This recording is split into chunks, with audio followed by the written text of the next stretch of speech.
Now, the greatest radio shows of all time.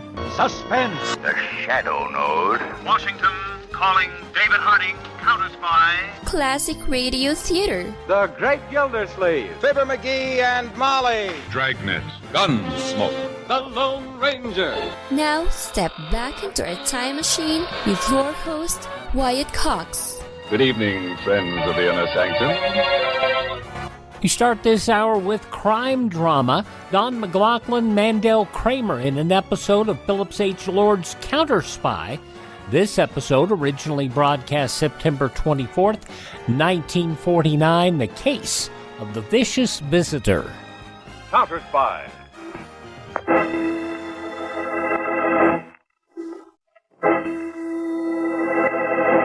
Washington calling David Harding, Counterspy. Washington calling David Harding, Counterspy. Harding, Counterspy, calling Washington.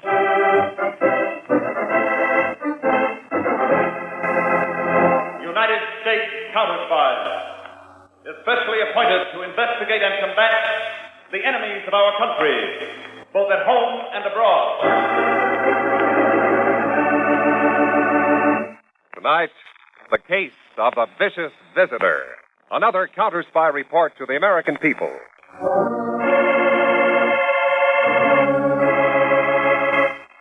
A penitentiary, its high, thick walls looming black in the darkness. Inside, a sudden flood of searchlights illuminates every corner. Gates clang shut, and a siren wails frighteningly into the night. Attention, attention all posts. Special alert. Block all exits. This is Warden Dean. Prisoner 196523, Rocky Gaines, escaped from prison workshop 3 minutes ago. Block all exits. And be careful. Gaines is armed. He's a psychotic murderer and will shoot to kill.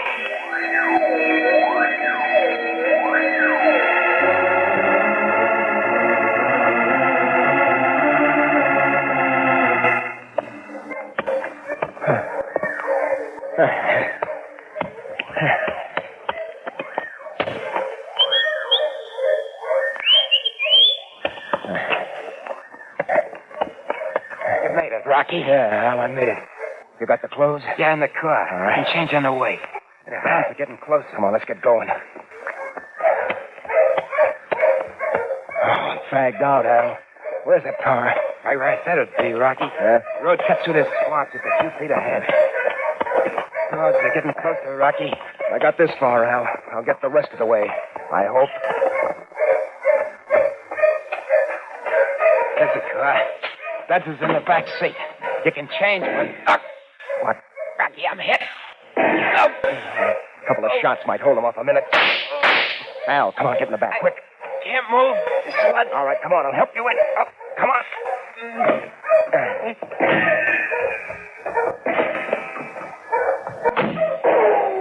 Give up.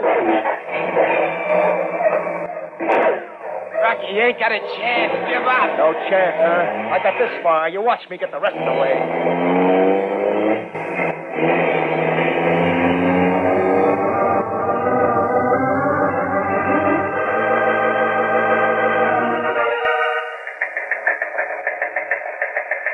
To David Harding, Chief, United States Counterspies, Washington. From Warden Deans, Alderlander Federal Penitentiary, Maxton City. Rocky Gaines, serving time here for armed bank robbery, made successful break 5 p.m. this date. After gun battle with prison search squad in nearby swamp, Gaines and unidentified companion made getaway in black Buick sedan.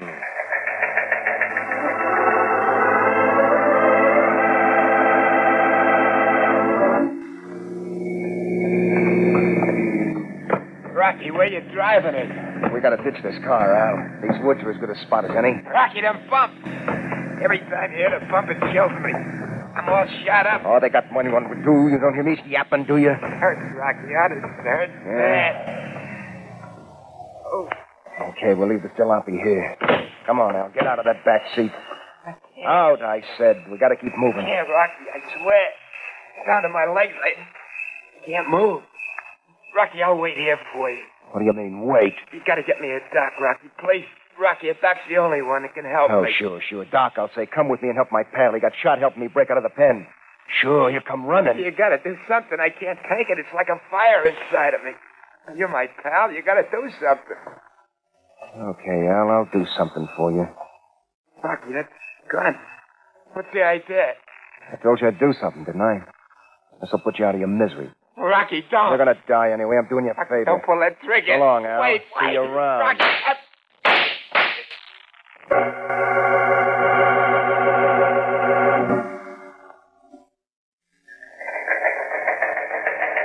David Harding, Washington, from Conway, now at Albany Field Office. Black Buick sedan used by Rocky Gaines in prison break, found in woods 16 miles north of here. Bullet-riddled body of unidentified man found in back seat. For identification and forwarding fingerprints, bullets removed from body and blood samples.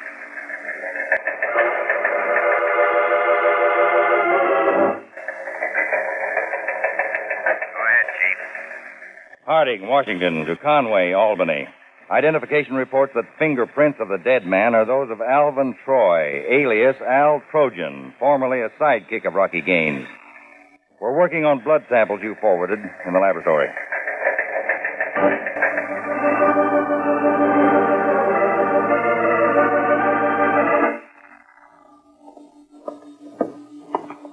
How's it coming, Dr. Lowe? Well, I finished the blood test, Mr. Harding. And? Well, have a look. This microscope first. Uh-huh. Now, that's a specimen of the blood we found in the rear seat of the getaway car. Type O. The dead man, Al Trojan, had type O. Yes, sir. Now, look at the specimen under this other microscope. See, that's a smear we got from the front seat of the car. That's different. It certainly is. Type B blood. Which means that the man driving the getaway car was Rocky Gaines. And he must have been wounded by the prison guards, too. Undoubtedly. Well, Dr. Lawton, when the other reports are completed, let me know. I'll be back in my office with Harry Peters.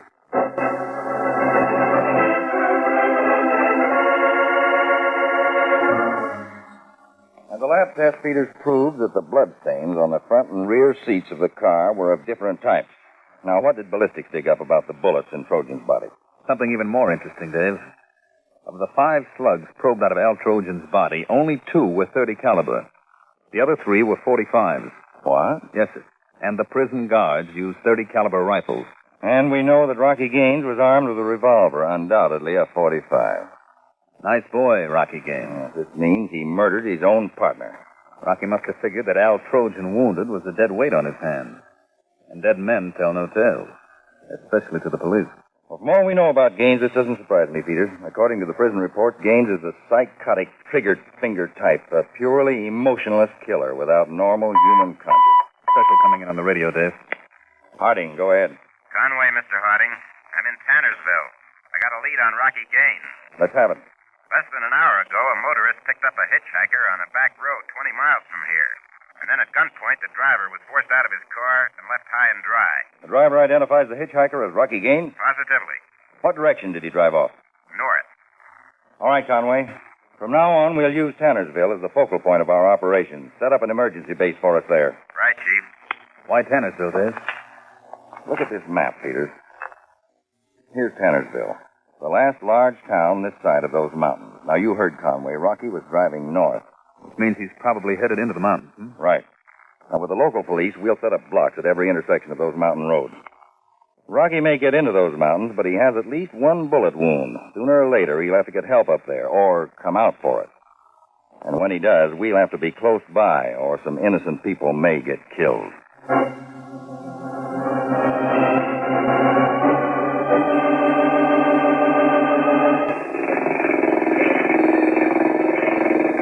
Norma, this boat engine sounds kind of peculiar to me. Oh, Cliff, there isn't a thing wrong with a boat, and you know it. Well, it still sounds funny. I can't put my finger Now, on the... darling, you're just looking for another excuse to take the motor apart again.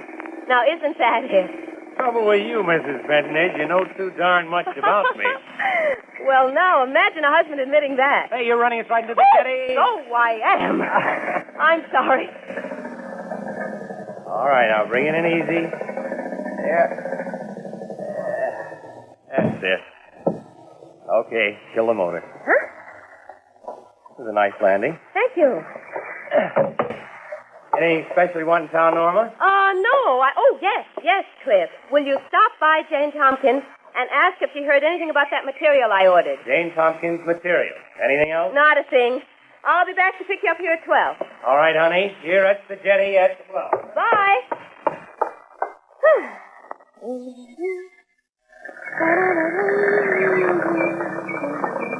Nice boat you got there, lady. Oh, thanks. My husband takes a lot of pride in it. Looks like things turned out okay for you, Norma. What? What's the matter, Norma? Don't you remember me? An old friend like me? Take another look. Rocky Gaines. It's been a long time, huh, baby? How many years? 15? Still don't look a day over 20. What are you doing here? You don't look so glad to see your old friend, Rocky. You and me used to get along swell in the old days, remember? Norma and Rocky? Quite a pair. What do you want, Rocky? For old time's sake, baby, just a little favor. What kind of a favor?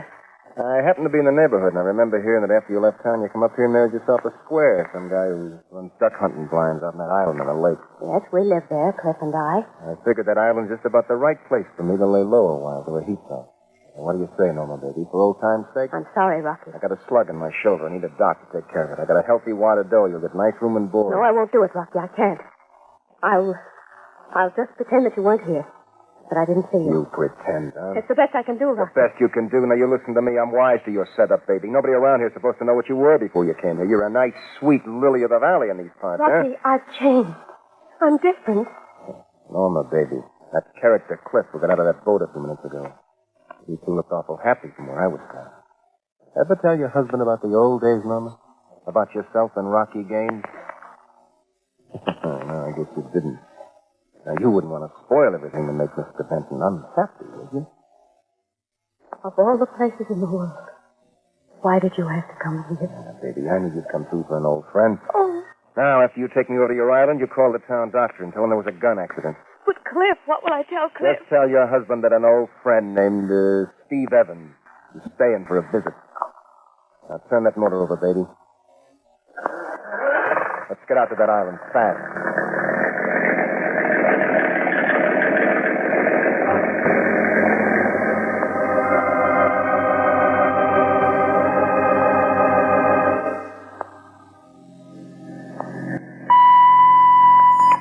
Harding, go ahead. This is Conway, Mr. Harding.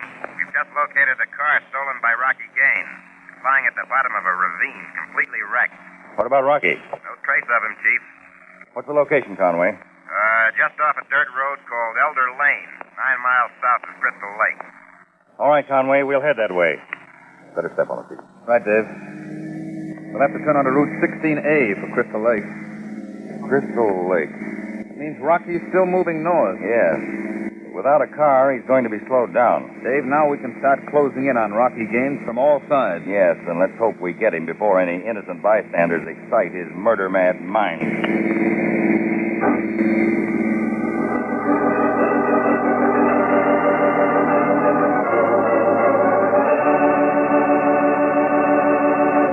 September 29th, 1949, Counterspy on Classic Radio Theater with Wyatt Cox.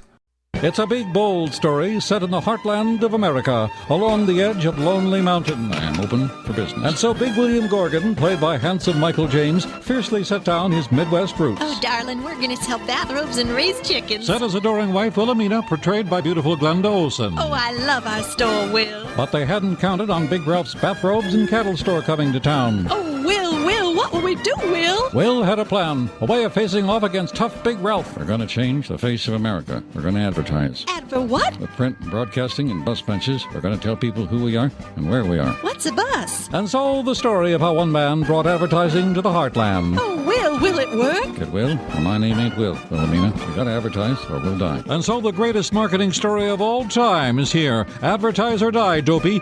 Put your message on this national advertising platform. Email classicradiotheater@gmail.com. classicradiotheater@gmail.com. Now on Classic Radio Theater with Wyatt Cox, more of Counterspy, September 24th, 1949. David Harding and his assistant, Harry Peters, looking for the escaped federal prisoner and murderer, Rocky Gaines, are now in the office of a Dr. Raymond Vincent in the town of Greendale on the shore of Crystal Lake. Dr. Vincent, this is my assistant, Harry Peters. How do you do, Mr. Peters? Dr. Vincent. Well, now, if you will tell us the story, Doctor. Well, of course, Mr. Harding, it can't have any bearing on your case, but that man of yours who stopped by here was so dead set on my telling you. Well, please go ahead, Dr. Vincent. Well, it was like this. Now, yesterday morning, the phone rings. It's Norma Benton, place over on Mallard Island. Mallard Island? That's a big island a few miles out in the lake. It's called Mallard on account it's a dandy spot for duck hunters. Matter of fact, it's the best darn spot in the state. Cliff Benton and his wife, Norma, are the only ones who live on Mallard. Cliff keeps the duck blinds in repair. County pays for it, you know. It brings business here. Well, Doctor, what about Mrs. Benton's telephone call? Well, it seems Norma Benton's got a friend that came to visit. Friend's name is, it wasn't it. I have it here on a card. Evans, that's what it is. Steve Evans. Steve Evans. And then, Doctor? Well, it seems Norma was showing this Steve Evans fella some of Cliff's guns. One of the darn things goes off, and this friend is shot right smack in the shoulder. You have quite a few accidents like that up here. You know, you got to be careful with firearms. Doctor, do you have the bullet you extracted? Well, you usually do, you know, but this friend of Norma Benton's, what in tarnation was his name? I got it here on a card. Evans. Steve Evans. That's it, Evans, yeah. You've got a good memory, son. Well, this Steve Evans tells me he'd like to keep the bullet for a souvenir of his visit to Crystal Lake. Some folks are kind of funny that way, you know. I once knew a Well, fella... Doctor, we won't take up any more of your time. Thank you very much. Well, you're entirely welcome. I suppose I wasn't of much help to you, though. Well, you never can tell, Doctor. Goodbye. Goodbye, gentlemen.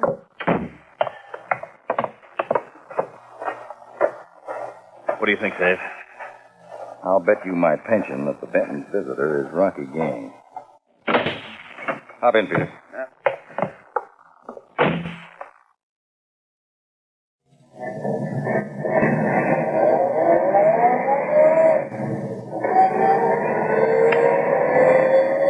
Harding to Conway in Master Control car. Conway to Harding, standing by. Believe we've located Rocky Gaines on Mallard Island in Crystal Lake.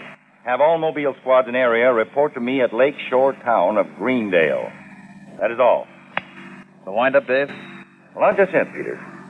I'm interested in Norma and Cliff Benton. Why should they protect and harbor a criminal? Suppose they don't know who he really is? Well, in that case, those two are in terrible danger. Rocky Gaines is a pathological killer. If we make any hasty move, he might murder them. That's true. On the other hand, the doctor told us that Steve Evans was an old friend of Mrs. Norma Benton. Peters, before we close in on Mallard Island, I want a complete checkup on Norma Benton. Then we'll know how to handle this capture.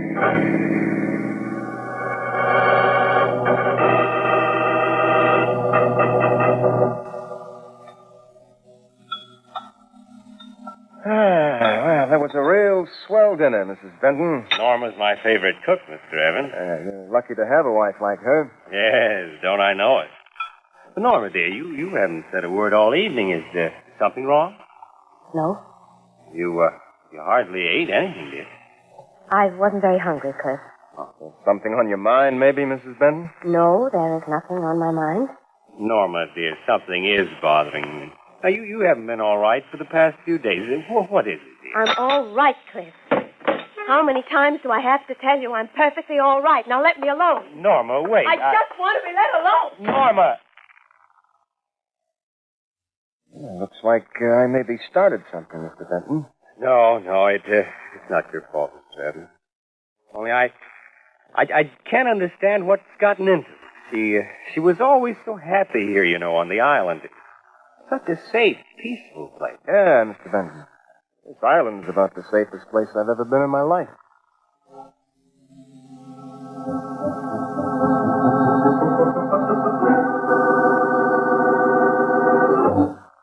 All right, Scott. Thanks very much. Peters, you get all that on the extension? All of it, Dave. This is Norma Benton, formerly Norma Marcy, entertainer at the Black Grotto in Bayside from 1931 to 1934. An old flame of Rocky Gaines. That undoubtedly means Mrs. Benton is giving help to Rocky. Yes, Peters. She's hiding him. Now we know how to handle this.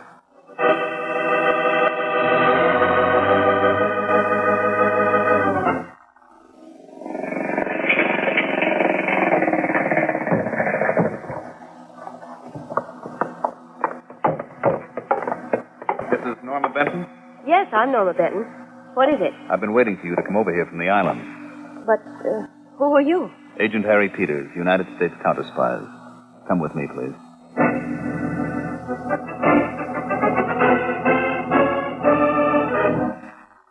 And that's the story, Mr. Harding. Rocky Gaines forced himself on me. I had to take him. You had to. Why? Because I didn't want Cliff, that's my husband, to find out what I was once. I didn't want to hurt him. I see. Can you understand what I mean, Mr. Harding?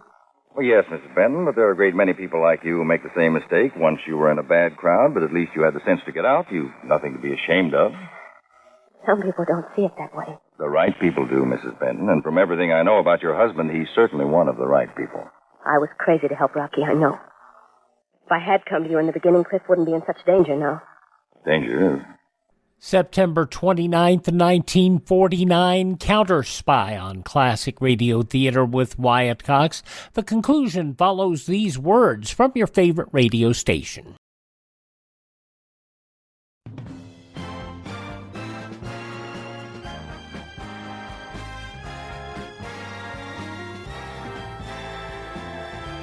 Now on Classic Radio Theater with Wyatt Cox, the conclusion of Counterspy, September 29th, 1949, the case of the vicious visitor. What do you mean, Mrs. Benton? Rocky warned me not to let Cliff leave the island until after he's gone. He keeps his eye on Cliff all the time, follows him, never lets Cliff out of his sight. And Rocky always has that gun with him. He told me that if anything goes wrong, if I make just one slip, he'll kill Cliff.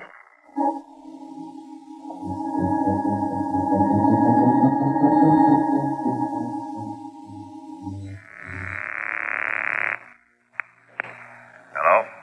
Well, Mr. Harding, this is Cliff Benton. Mr. Benton, yes. Norma's not in the house now, but she told me about your talk with her. Rocky Gaines finally went to sleep. I just checked to make sure. All right. Peters and I'll start for your island right away. All right. The mooring's on the south shore. I know. We should be there in less than 20 minutes. I'll be waiting for you, Mr. Harding.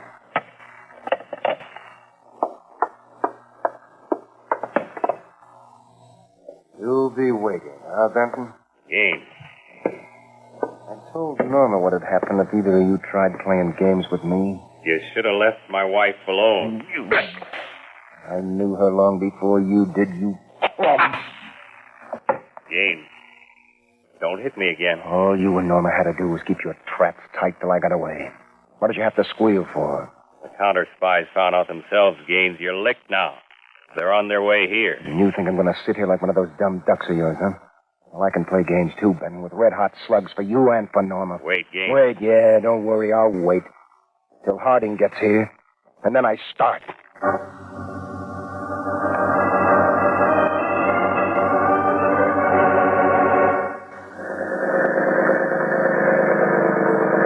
Mallet Island just ahead, Dave. Make for the jetty on the south side, Peters. Right. Peters. What? Through the trees. That light. Light? Right in the center of the island. Over there. I see it. That's the attic light in the Benton house. Norma Benton's danger signal to us. Something must have gone haywire. Maybe Rocky tumbled to the plan. Let's get to shore.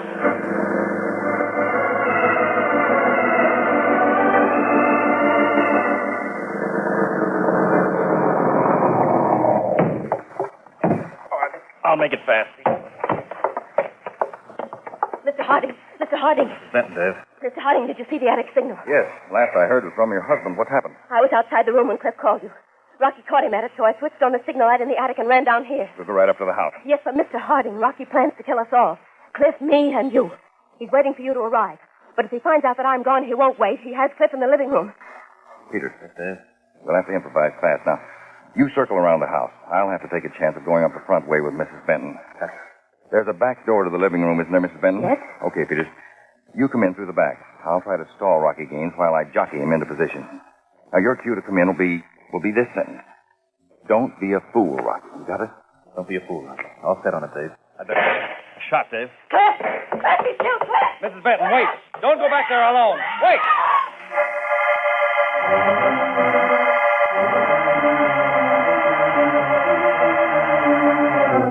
Cliff! Cliff! Oh, Cliff, he didn't. You're all right. Mr. Benton, where's the shots? We Oh, Mr. Harding, it wasn't Cliff. Thank heaven it Those wasn't. shots, Mr. Benton. What happened? Where's Rocky Gaines? Right here, Harding. Behind. Get your hands up, Harding. You and Benton both. That's it. Now keep them that way. By the way, Harding, where are all your boys? I saw you come up the path alone. I came over alone, Gaines, to talk sense to you. Yeah? What kind of sense? Give yourself up, Rocky. You haven't got a chance of getting away from this place alive. Look who's telling me about getting out alive. There are counterspies stationed all along the shore. Don't be a fool, Rocky. Fool, huh? I got other tougher spots than this. After I set this house on fire, your Boy Scouts will all come over here on the double. That's when I make my break with the boat. I told you before, you haven't got a chance in the world. Don't be a fool, Rocky. Shut up. You're holding up this party, and at this party, Harding, you're the guest of honor. And like they say, the guest of honor should get the first helping. It's a close one for you, Dave. Oh, you're telling me, Peters. What happened to you? I said the signal sentence twice. Dave, believe it or not, those woods out back are thicker than we figured. Took me a while to get through. It's a good thing they weren't any thicker. All right, Mrs. Benton. A little shaky, but yes, all right. Just Cliff. We're both very grateful to you, Mr. Harding, for saving our lives. And our life together. Well, it cost Rocky Gaines his life. And that closes the case of your vicious visitor.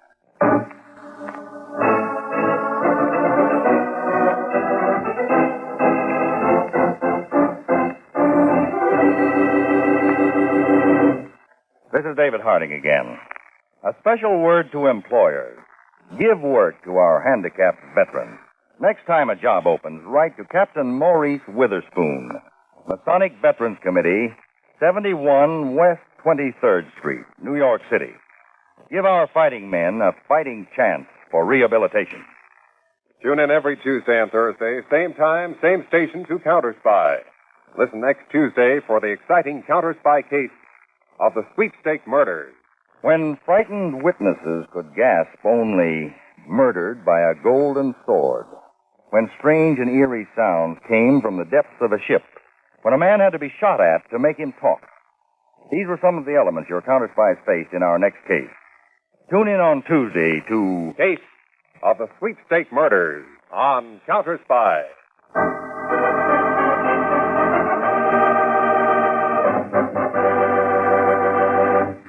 Tonight's Counterspy program originated in New York, was directed by William M. Sweet, dramatized by Edward J. Adamson, and featured Don McLaughlin and mandel-Kramer with music by Jesse Crawford. Counterspy is a Phillips H. Lord production for Pepsi-Cola. Enjoy some Pepsi, ice cold tonight.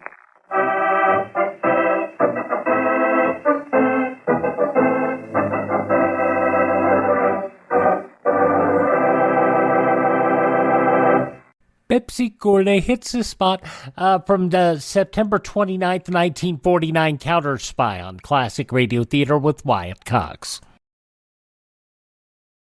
Now on Classic Radio Theater with Wyatt Cox, we head for Wistful Vista, 79 to be precise, and we check on the occupants of that residence, Fibber McGee and Molly. This was originally broadcast September 29th, 1954. It's time for Fibber McGee and Molly.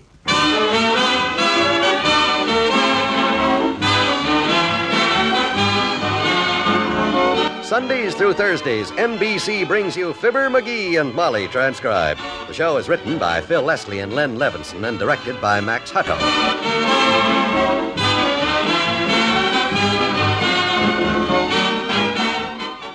Some months ago at a charity baseball game, the governor threw out the first ball and hit the umpire, a Mr. McGee, squarely on the head.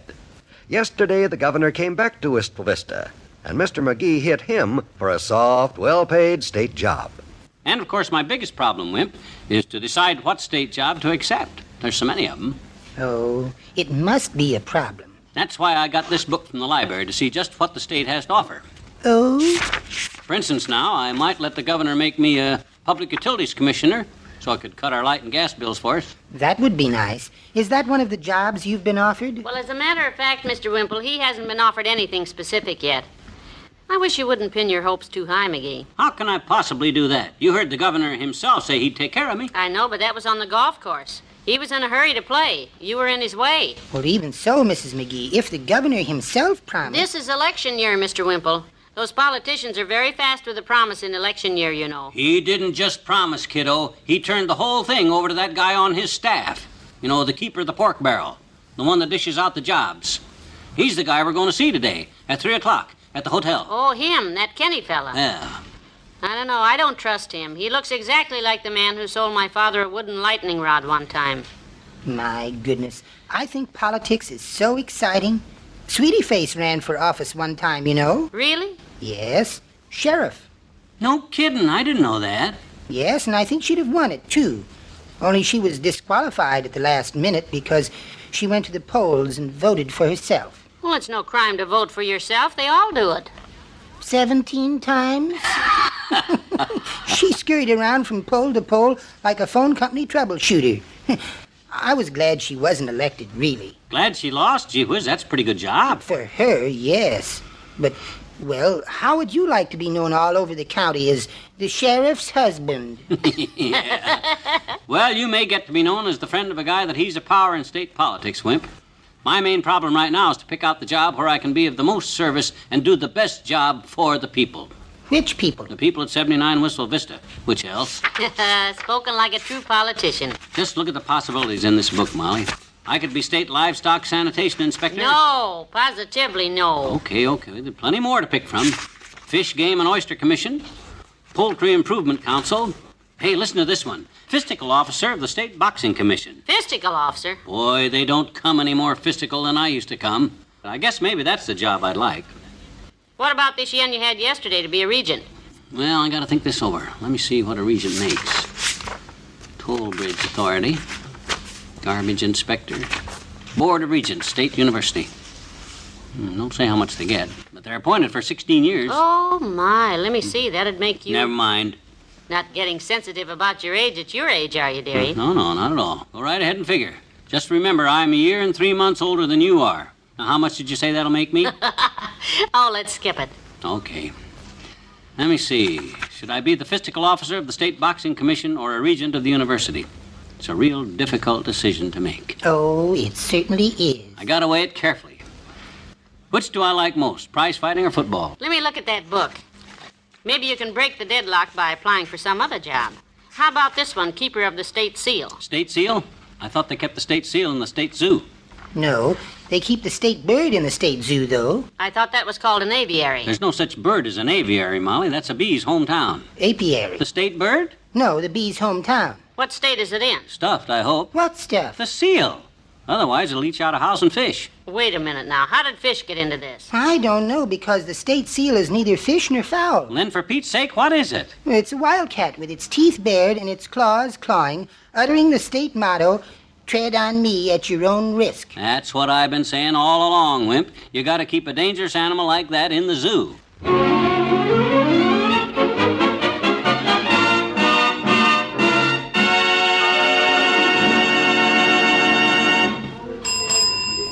Call for Mr. McGee, Mr. Rogers. Call for Mr. Rogers, Mr. McGee. Hey, boy, make up your mind. Who do you want, Mr. McGee or Mr. Rogers? Who you got? This is Mr. McGee, Fibber McGee. I have a message. Mr. Quinch will see you now, up in Suite 300. Oh, thanks. Well, come on, Molly. This is it. Paging Mr. Rogers. Mr. Rogers. Here, before we get in the elevator, smooth down your hair on top. That does it. Come on. Well, hello, Dr. Gamble. Hello there, Molly. Hiya, McGee. Hi, elevator full. Sorry we haven't got time to chitter-chatter with you, but we got an important appointment upstairs. We have time to be polite, though, McGee. How are you, Doctor? Fine. What's little feisty fuss and feathers so chesty about? We got an important appointment with Kenny Quinch. Not that you know who he is. Quinch? Well, he's the governor's left-hand man. You mean right hand? No, the governor never lets his right hand know what his left-hand man is doing. Oh, Doctor. Especially when Quinch is handing out state jobs. What do you mean by that, Doctor? Nothing. Only don't let him talk McGee into accepting a job with the state highway department, or he'll find himself working on the road gang. Don't you worry your naked old head about me, tonsil jerker. Why do you want to be a bureaucrat anyhow? Why not? I've been a member of the long-suffering public all my life. I'd like to get over on the other side of the fence for a change and get some of my tax money back. And have every dim bulb in the state say, "My good man, I pay your salary, so don't get flipped with me." McGee, that's what you always say. Look, we're holding up the elevator with a wonderful position on the governor's staff waiting for me, and are we going to let this disbarred horse doctor talk us out of it? What do you mean, disbarred? Okay, so you're an undisbarred horse doctor. Come on, Why? get in, Molly. Going up, 3rd floor, please. You weren't very polite to Dr. Gamble. He wasn't very polite to me, too, either. Throwing me curves when I'm on the verge of the most important conference of my political career. Which to date has been fairly spotty. Now what? Boy, why'd you stop the elevator? Because we're at the 3rd floor, McGee. Why didn't he say so? Which way is Suite 300? Staring you right in the face, McGee. I'll press the buzzer. Boy, I hope he... Oh, my gosh. What's wrong? His name, I forgot it. Well, hello there, Mr. McGee, and the missus. Hello, Mr. Quinch. Oh, yeah. Hi, Quinch, old man. Step right in, will you? Well, don't mind if we do. Hey, Molly? I have some boys in their caucus, you know. Oh, sure. So if we can settle this in here quick, I can get back to them, see? Oh, of course. This shouldn't take long. Go ahead, McGee. Speak up. Okay.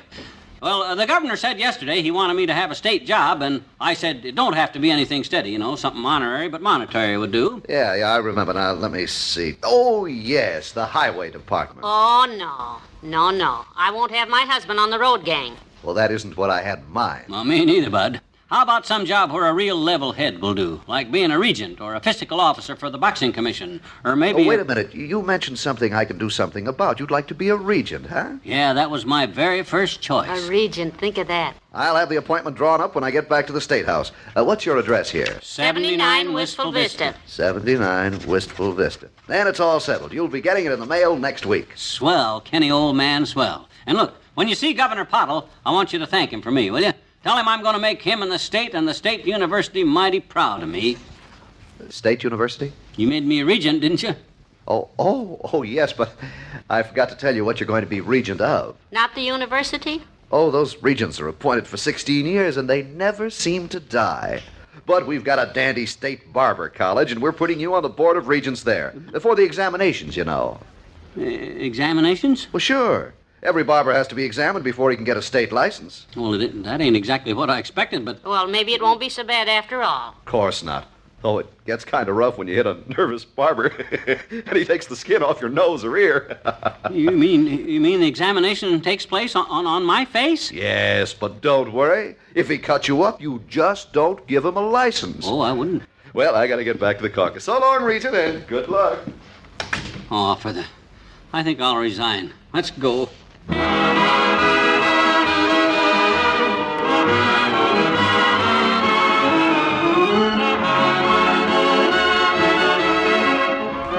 What a letdown. Regent of the State Barber College. Yep. Hardly pays to get hit on the head with a baseball by the governor these days. Imagine the crust of them guys wanting me to let them amateur barbers shave me. Ha! That's ridiculous. Yeah, dangerous, too. But, like I say, politics is a cutthroat business. Yeah. Don't you get it, dearie? Cutthroat shave? Ain't funny, Mrs. McGee. Just trying to get a laugh in here somewhere. Good night. Good night, all.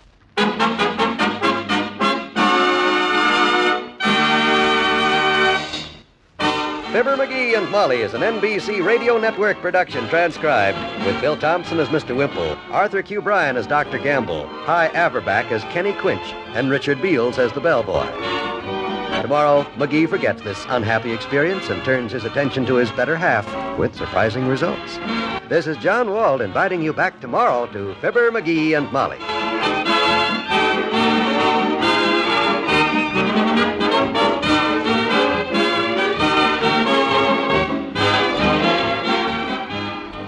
September 24th, 1954, Fibber McGee and Molly on Classic Radio Theater with Wyatt Cox.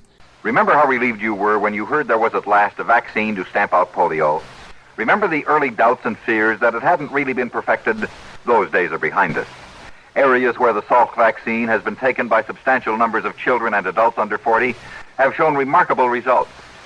But studies made last year show that a most susceptible group have been neglecting themselves.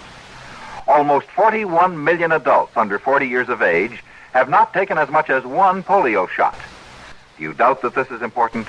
If so, Please note carefully that after 2 years of rewarding statistics, in 1958, the incidence of polio started to climb again.